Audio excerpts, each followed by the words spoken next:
ಎಲ್ಲ ಮೀಟಿಂಗ್ ಅಲ್ಲಿ ಸರ್ ಈ ವಿಷಯ ಬಗ್ಗೆ ಚರ್ಚೆ ಮಾಡಿದ್ವಿ ಕಂಟಿನ್ಯೂಸ್ಲಿ. ಹಾಗಾದ್ರೆ ಇಷ್ಟು ದಿನ ನಾನು ಹೇಳಿದ್ದು not for Bangalore south AC because is above me. ಯಾಕೆ ತಗೊಂಡ್ರಿ? Don't irritate me. If your intention is to irritate, okay, I will satisfy your intention. 66% without jurisdiction ಯಾಕೆ ತಗೊಂಡಿದ್ದೀರಿ? ಎಷ್ಟು ದುಡ್ಡು ತಗೊಂಡಿದ್ದೀರಿ ಅವ್ರ ಹತ್ರ ಕೇಸ್ ಅಡ್ಮಿಟ್ ಮಾಡ್ಕೊಳಕ್ಕೆ?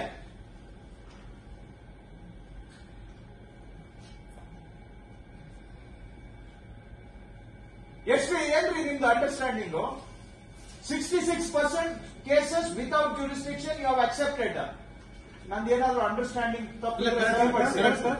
ಏನ್ರಿ? Please correct me. I don't want to be making the wrong statement. Sir, ನಾವು ನಿನ್ನೆ 2 ತಾಸು ಕೂತ್ಕೊಂಡು ಚರ್ಚೆ ಮಾಡಿದ ವಿಷಯ ಬಗ್ಗೆ ಸರ್.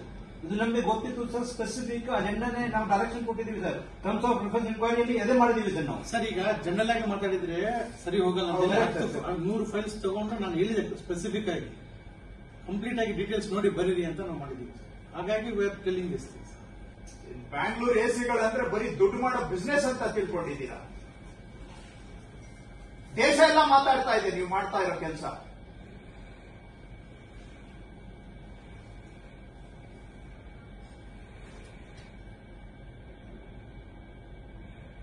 ಯಾಕೆ ತಗೊಂಡಿದ್ದೀರಿ? When you have no jurisdiction, are you under the law are you above the law? ಹೇಳ್ತಾ ಇದ್ರೆ ಯಾರಿಗೆ ಹೇಳ್ತಾ ಇದ್ದೇನೆ?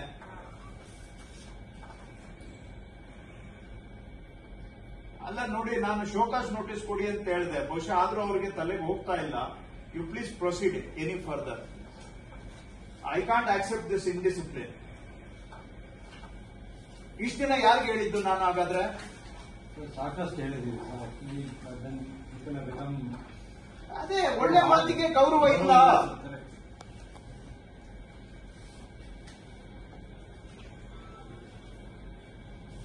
ಮಾತಿನಲ್ಲಿ ಹೇಳಿದ್ರೆ ಏನೋ ಕಡಕಾಯಿ ತಿಂದಂಗೆ ಇವರಿಗೆ